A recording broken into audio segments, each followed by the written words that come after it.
Hey guys, Eric and Joshua here. We're going to talk all about The Flash Season 1 finale. So, full spoilers. We're going in here if you haven't seen it, and there's a lot to spoil here. Watch out. Watch out. All right, you're still with us. What did you think of that finale? Oh my God. Yeah. It was so good, right? It was great. I thought it just totally delivered. Yes, everything just came to a head in such a emotionally satisfying way. Every actor brought it, you know what I mean? Everyone's on their A game. Their scenes that we've been waiting for, sort of the whole season have come to fruition, and they were acted so well.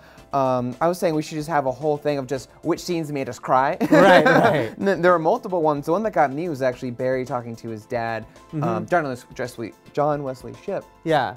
And that scene and just everything he was saying to Barry, and Barry wanted to go and did what he thought would be fixing things by bringing his mother back. Right. But he was saying, no, everything that has happened, bad things happen, everything that's happened to you has made you who you are, and I love you for who you are. Yeah. That was so, emotionally, powerful. Yeah, no, it was. And I mean, I was saying my favorite emotional scene that made me get a little oh, I'm feeling a little teary-eyed here was stuff with him and Joe, talking about, the significance of Joe as another father to him, but they were all kind of parallel scenes to each other, and I love that. I love that, again, we're dealing with crazy time travel sci-fi concepts here, right? The idea of going back in time and stopping a murder, but it dealt with the actual emotional consequences of that. And yeah, the fact that he had to think about, okay, I will save my mom, but I will be removing this other wonderful parental figure from my life. And what does that mean? And I thought it was it's what you want from sci-fi, when it's taking these big ideas and not forgetting the emotional component. That's what was really impressive about it. Very cool. And another great component was Harrison Wells and just that conversation. We love seeing our heroes talk to villains behind the glass, right? When they're in prison. Yeah, Lecter style. It's a classic. Yes. So that conversation he was having with him was so complex on so many levels of just, you could tell that Harrison really did hate the Flash when he mentioned, so why are you doing this? But he also had formed such a bond with Barry that he did come to see him as a son. For the villain to both hate the hero and feel like a father to him is such. The writing of that scene was excellent. Yeah. It was very, very good. Yeah, and again taking that idea of time travel and what it can mean, because we don't know the future history of these two and why did he hate him in the first place and how they become enemies.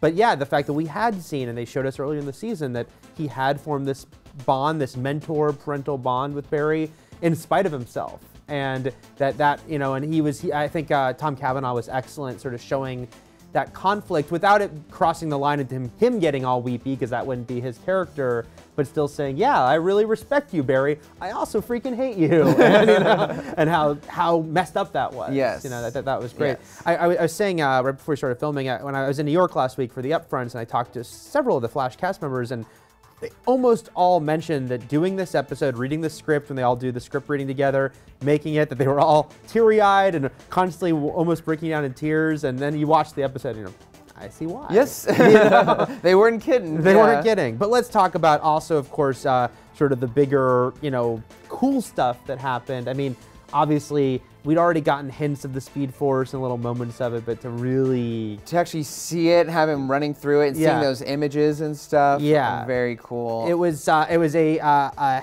haven of Easter eggs in there, great, really cool stuff. And I will say I completely geeked out when the Jay Garrick helmet came out. Oh, and it skidded out on the floor. For a second I was like, is he gonna come through? Is Jay Garrick gonna come through the portal? I don't know. So, right. I mean, the show has moved, no pun intended on what it is, but it's so fast paced, and they put so much in the first season. So yeah, it almost would be oh hell, just have Jay Garrick show up. But at the same time, I think they're just layering thing after thing. Cisco, we found out, actually has powers and now. Another great scene with Harrison Wells, and it was a great, he's like, I forget what prompted it, but he was like, no, I'm sure I had a great reason for killing you. right. But this thing about and he explains his powers to him. I thought that was a great scene. And finally, they've done so much setup for Vibe, and those who obviously read the comics know who Vibe is, already know what was coming. But it's cool to see them take those steps and not rush through it, and really just have Wells put Cisco's destiny in front of him, which is really cool. And now next season, you kind of know that, he knows this, but he doesn't exactly know how he's changed. He has this weird ability to see a other parallel life, but what more can he do? Yes, and I could see that because we know, I guess this is I don't know if this is a spoiler to say that the season 2 we know is going to be about the multiverse. Yeah. And obviously that power will come in handy. I think there was a lot of hints to that and what happened in the finale, the Jay Garrick helmet, because it doesn't make sense in the reality of the Flash TV show. It'd be very difficult to retcon in that, oh, there was another guy who could run around really fast. Yeah. It makes a lot more sense to go to the old school Earth 2 idea that there's somewhere else where this other Flash exists. And so then Jay Garrick could cross over and like team up with the Flash so we could get that awesome Flash team up of different Flashes, but then have him like maybe go back to his world. And the fact that Wells, or I guess I should say Thawne, or Reverse Flash, clearly indicated he probably knew exactly whose helmet that was, and said that there's a more future history to deal with there.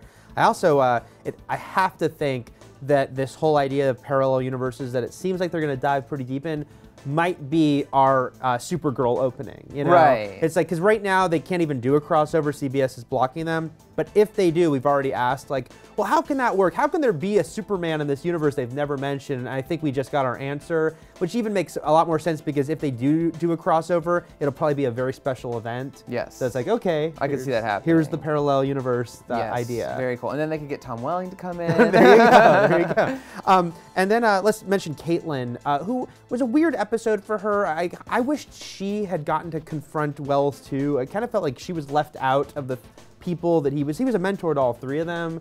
And I know obviously it's important for her to get Ronnie back, but it also felt like I wanted her to get a scene with Wells as well, Yeah. Obviously, again, he was a mentor to her, so it felt weird for her to get left out. But then for her to get this almost like surprise marriage, I could see the desire to have like a light moment among all this like really like heavy emotional stuff.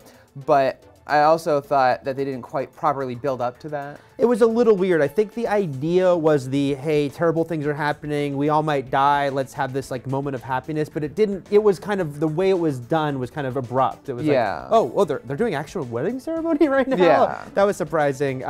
I will say, though, of course, besides the fact that I have to complain that Caitlin would freaking know what a singularity is. Yes. That was one very strange moment. But obviously, the other kind of hint of the future was the Killer Frost, image. And that was great. Very cool. Because we've been waiting, since they introduced Cisco and Caitlin, we know they're alter egos in the comics. We kind of know, especially the way this show's working, they're going to get to that, know? And the finale was basically promising you, don't worry, guys, we're working on this. Yeah. Very cool. And we want to see, though, how would sweet Caitlin become Killer Frost? Yes. I'm sure those contacts aren't comfortable. No. Assuming those are contacts. Another big thing, obviously, we have to talk about is Eddie. Yeah. My gosh. First of all, great acting again, just from really sold his scenes and his talk with Professor Stein or Dr. Stein really set out that he had a choice to make because no one really did know his future, right? And that he made the choice to kill himself in order to remove Reverse Flash. That's awesome that happened. Although I'll say we might see him again because his body got sucked into the wormhole. Yeah. And besides sci-fi, time travel, anything could happen. Sure. Characters aren't going to stay dead if they don't want them to be. Right. But it also opens the question up of doesn't it have the same result as Barry going back in time and stopping Reverse Flash from killing his mother? If you take Reverse Flash out completely from ever having existed, doesn't that also change the time stream?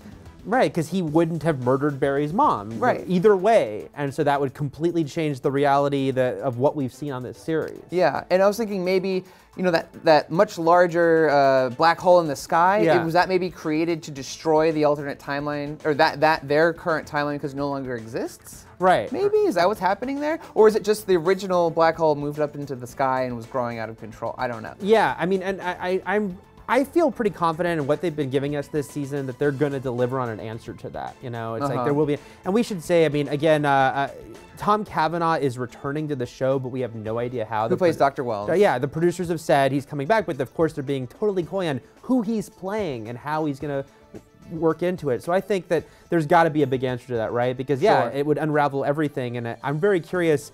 Look, Barry is gonna, they're not gonna all die when the season comes back, but what will be the new normal per se? I want to know, how did everything reset? Yes, and just last note before we end, what did you think of ending on that cliffhanger? I liked. I'm totally cool with ending on big cliffhangers. I kind of love it, especially because they knew they were coming back, right? They were renewed months ago, so there was no concern of like, how could you end on a cliffhanger? You might have been canceled. They were coming back.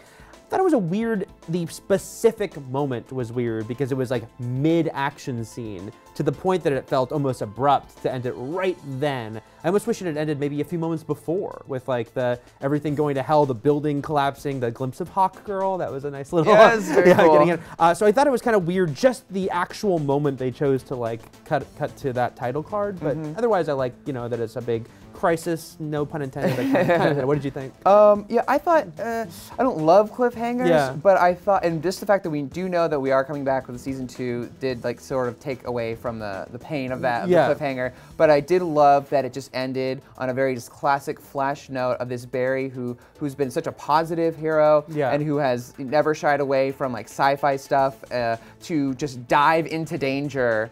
And we just see him almost like, not smiling, but quite with this look of determination on his face as he goes into this horrible vortex. I thought that was great. Barry Allen, you're our hero. And we welcome you back next fall. So that's what we thought of the Flash season finale. Tons of awesome stuff. We're hoping you all agree, but let us know in the comments. For plenty more on The Flash, we'll have plenty more to speculate on and learn about as the season gets closer and closer, October. Keep it here at IGN.